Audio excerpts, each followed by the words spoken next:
What up, Fight World? It's your boy Ego, and I'm back with some more boxing. And I want to talk about yesterday's fights, last night's fights. I tried to make the video sooner, but some things came up, so I'm just now getting to it. As you guys know, the main event was Austin Trout versus Miguel Cotto. And first, let's briefly talk about some of the preliminary fights. In the first fight, you had a cancer survivor who's a middleweight contender named Danny Jacobs. I've seen him fight about 2 or 3 times, and I believe on the Barclay event with Eric Morales and Danny Garcia, I think he fought on that, or they just interviewed him, something like that. But I've definitely seen him before. I like his story. Anybody who can come back and battle cancer and beat it, they definitely get my vote in terms of strong individuals. In this fight, he did a lot of good things right. It went 5 rounds, and he was fighting an Irishman named Fitzpatrick. And during the break after the fifth round, the fifth round he took the most devastating shots. He took Fitzpatrick was just getting battered. He does have a chin, so he was able to weather it, I guess you could say, and not get knocked out. But he was taking too much punishment, so his corner stopped it during the break, and they never met for a 6th round. And Danny Jacobs was able to win that one. But like I said, he has a good story. I like his patience. He mixes up his punches, and I would definitely watch future fights from him just to see what he has to offer. And the second fight was just kind of hilarious to me. You had Salvador Sanchez, and for you young cats who watch boxing and don't really know, just look some YouTube videos up of Salvador Sanchez, the initial Salvador Sanchez. He's definitely a boxing legend, a Mexican legend. I put him in the top 5 of Mexican boxers ever. He was a beast. Unfortunately, his light was extinguished early, and he died in a car accident, so he was never able to see his full potential. So anyway, in this fight, he was fighting Miguel Cotto protege, Jason Velez, who's also of Puerto Rican descent. And the build-up to the fight, they were doing this whole backstory about Salvador Sanchez. He has a nephew who fights too, and his name is Salvador Sanchez II. He's the nephew, and his uncle, obviously, like I said, is a legend. And he looks like him, like he has the same hair. He was wearing his robe and trunks. He was wearing his uncle's robe and trunks.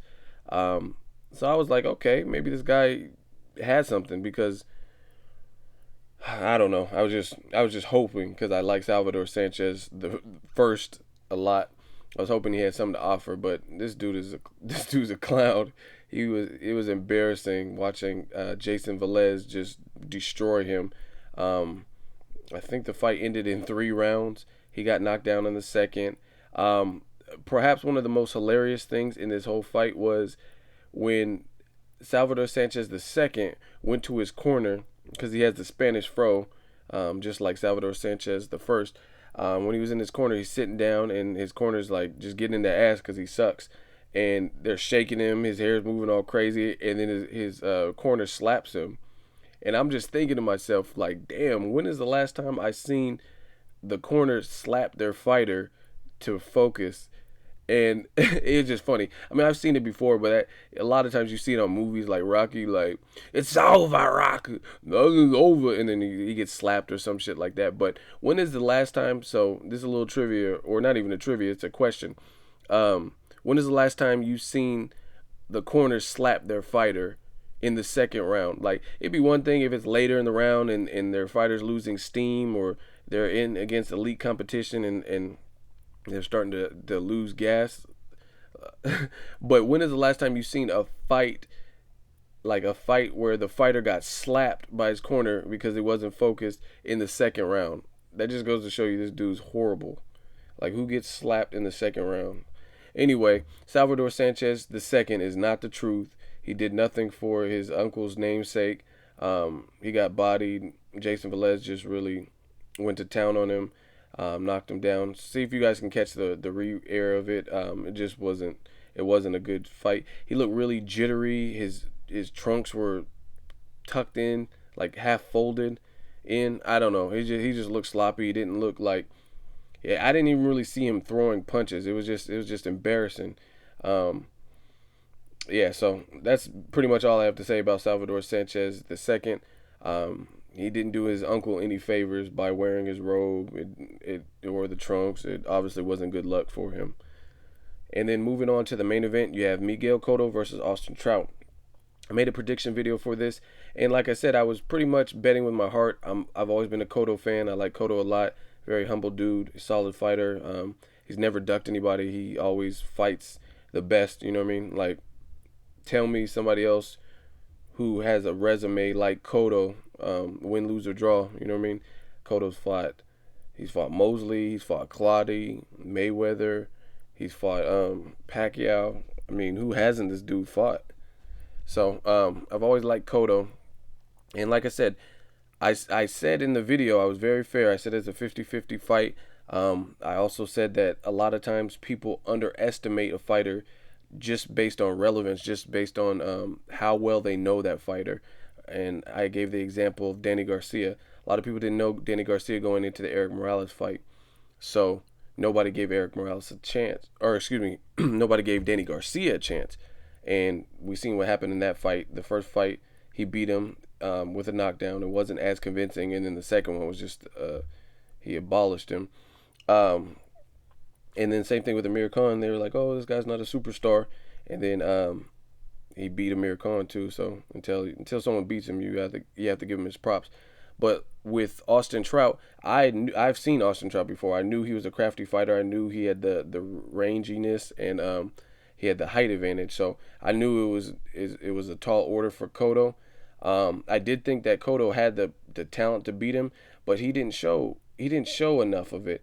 The thing that really threw me off was in the certain moments where I thought Cotto would have the definite advantage, because I feel Cotto is the harder puncher, the stronger fighter.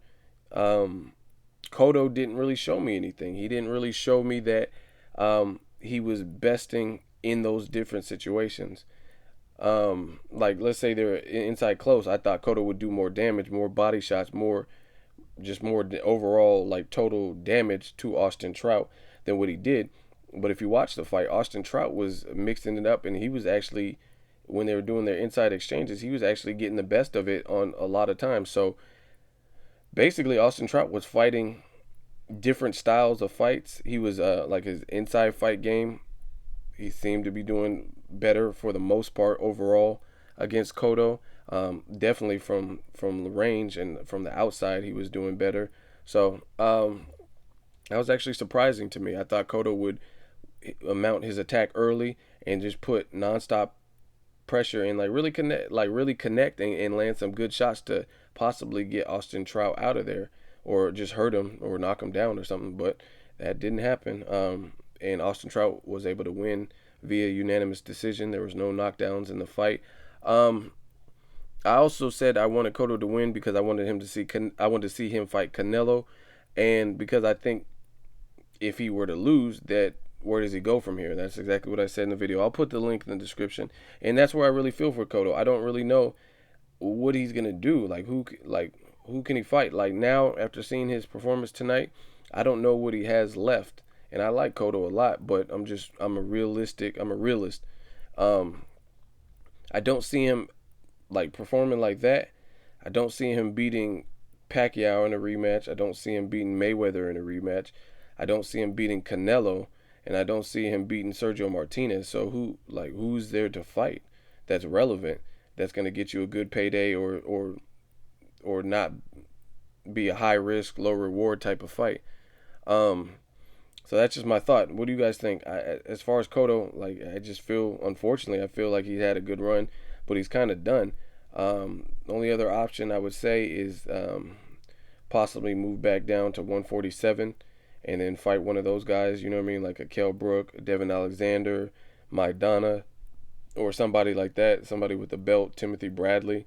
But at 154, I don't know if his power has transitioned all the way up to 154. Like, some of these guys are big. Like, Canelo's a big boy. Austin Trout's pretty big in terms of his frame and his height advantage. Yeah, I just really don't know where Cotto would go from this point at 154. And even Austin Trout, if he fights Austin Trout again in a rematch, I don't know that it would be any different just because Austin Trout has the confidence, and when you're undefeated and you obtain something like a world title, I don't think you're eager to lose that. And he already knows that he can beat him, so he knows what he. I don't know. He could watch the tape and see what he did right because he did more right than he did wrong. That's why he won the fight. So that's just my particular thought. It was an interesting fight. There were times where Cotto offensively looked good. I just really thought he would go to the body a lot more, and I thought he would actually be able to connect. Like I said, in the inside exchanges, he would miss a lot, and that's just because Austin Trout's a slick fighter, and slick fighters bother Cotto for the most part. He's done well against some like Zab Judah and stuff like that, but yeah, I don't know. It just wasn't vintage Cotto that I think that I saw yesterday. I still like Cotto. I'd be anxious to see what he does next. Um, I'll be mad if Golden Boy decides to have Cotto fight Canelo regardless of losing because I don't feel like that makes sense. And we want to see Canelo, or at least me, I want to see Canelo tested against like a top level opponent who's looked good in his last 2 or 3 fights. Um, but like I said, props to Austin Trout. He definitely deserved that win. It looks like he worked hard. He trained hard. He didn't underestimate Cotto. I don't know. It's kind of like the Andre Berto and Robert Guerrero situation. I think sometimes fighters go into it with a certain mindset, like based on tapes or the fighter's resume. Like I think Andre Berto underestimated Robert Guerrero. Like, oh, I'm just gonna walk this dude down. He's not a natural welterweight. This is gonna be a walk in the park. My power and my speed is gonna really like fuck him up. And he got in the ring and it was a different story, like because Robert Guerrero was muscling him around and he wasn't expecting that. And the same thing with I think Miguel Cotto to a degree underestimated Austin Trout. Like, yeah, I know he's taller, but I'm stronger and I hit harder, and he doesn't have much punching power, or he doesn't have that much punching power. You can tell by his KO percentage, and it seems like Cotto may have went in there with that mindset, like, oh yeah, this is what's gonna happen. I'm the stronger fighter, so I'm gonna like bully him, and the exact opposite happened in that fight too, because Austin Trout, if you notice, Austin Trout imposed his size and looked like he was muscling Cotto around a lot more than Cotto was muscling him around. I don't know. It just looked like Cotto couldn't pull the trigger. He couldn't get his shots off. He really couldn't connect like I've seen him do. And like I said, I just don't know where he goes from here. I was hoping that we would see the Cotto that fought Mayweather because he looked really sharp in that particular fight.